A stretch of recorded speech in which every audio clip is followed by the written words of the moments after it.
What's up, everybody? Time to do another vinyl video. So, as promised from the close of the previous one, this video will just be one band, and it will be, of course, the mighty Broken Hope from Chicago, Illinois, and one of the first death metal bands that I ever heard back in 1991. This is their first album that was available then. I had a cassette version of it. It got broke, and later on I got a CD version which had the same artwork on here, and then I got a remastered version at around the year 2000, 2001-ish.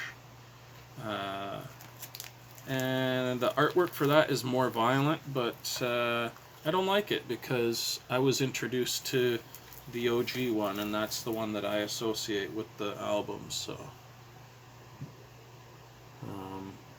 I have had this album on cassette, 2 CD versions, and now finally vinyl. And this will be, I've had it digitally as well, but whatever, anybody can get digital, put it on their iPods or MP3s or computer or phone or whatever. Everybody has their own means for listening to digital, right? So anyways, this is their debut. It came out in 1991, Swamped in Gore.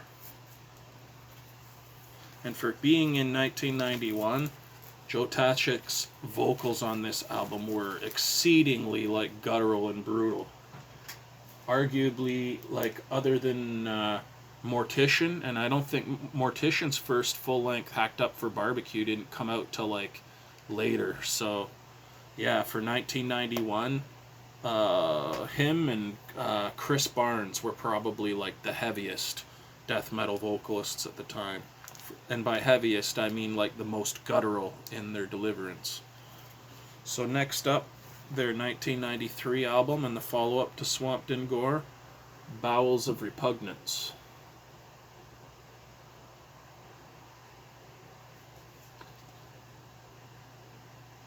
And my version here is just plain black vinyl, so I'll go ahead and just show you the sleeve that came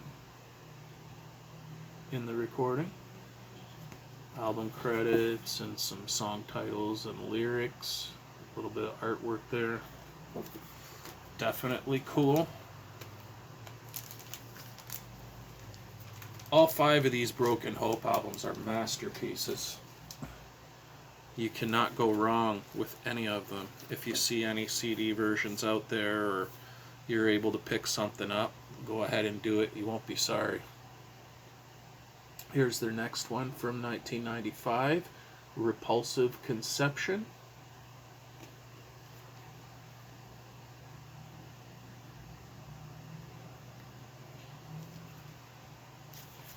Again, all the rest of the albums I have, except for Swamped in Gore, are on plain black vinyl, so I won't bore you by showing you the records, but here's the insert. And these were all licensed to Floga Records from Metal Blade. Metal Blade didn't want to, I guess, reissue them under their label, so they licensed them to Floga. I don't care, the tunes sound the same. So this version actually comes with this album with a bonus track, Twisted Sister cover called Captain Howdy, but you would never know it was Twisted Sister because it totally sounds like Broken Hope, just like the other songs on the album. It doesn't stand out at all. In fact, if that was the first version you had of the album and you didn't have the album credits, you probably wouldn't even know it was a cover, even if you had heard the original version by Twisted Sister, because it sounds nothing like it. So here's my favorite album by the band. This one and the last album they did with Joe are my favorites, probably. So this is my favorite cover artwork, by the way. Loathing. This came out in 1997.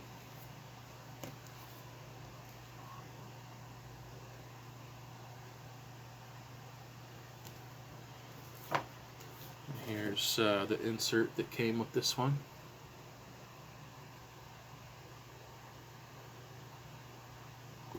Very cool.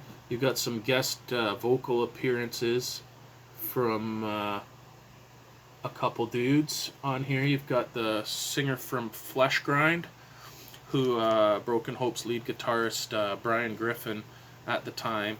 If you don't know, all 5 of these albums were created in Brian's home studio in Chicago. Broken Hope's albums, up like until Joe Ptacek and Brian left the band, they were all recorded in Brian's studio. But he did some production and recorded some of the Flesh Grind stuff as well. They're another band from Chicago, and so I guess he asked the singer from the band, and the guy was like, "Sure, I'll come in and do my thing." So on 1 or 2 songs, he comes in and does some extra vocals, and I think I was gonna say the guys from Oppressor, but that's the next album. So anyway, yeah, that's Loathing. It came out in 1997. The final album I have with them at the moment is Grotesque Blessings. Now, the band split up after this album, and the vocalist committed suicide sometime in the 2000s, after the 90s. This album, Grotesque Blessings, came out in 1999, so it was still the 90s.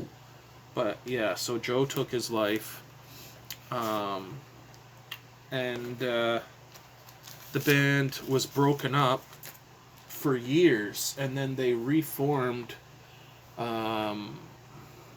I want to say, well, it was definitely after 2010, and so they were dormant for at least a decade, if not longer.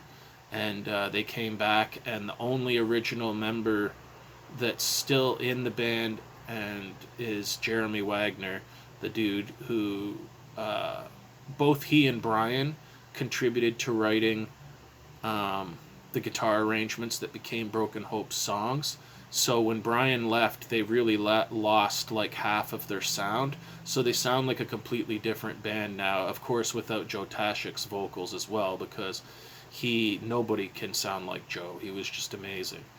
But they continued on, and they honestly, I think Jeremy should have just created a new band with a new name. I don't think he should have called it Broken Hope, or if he did, maybe like Broken Hope AD after Joe's death, to indicate that, yeah, it's the same band, but it's like you're never going to get that same magic again, so don't compare the eras. I think that would have been a smarter idea, but I mean, that's me. And anyways, he continued on calling it Broken Hope, and they've made 2 albums since reforming. I don't have those ones yet. I'm not nearly as fond of them as I was of the original era of the band. The new vocalist is the dude Damian Lesky from brutal death metal band Gorgasm, and I'm not as fond of his vocals. I'm just being real. I'm also not as fond of Jeremy Wagner's song ideas without Brian Griffin in there helping to contribute. The sound is not as exciting to my ears anyway. But anyways, that is my Broken Hope collection. I hope you enjoyed, and if you don't have them and you love death metal, you should definitely go pick them up. Check them out on YouTube or whatever. Give them a listen for free. And then if you like them, yeah, go support the band and pick up at least the Joe Ptacek era from 1991 to 1999, because all 5 of those albums are masterpieces. Cheers, guys.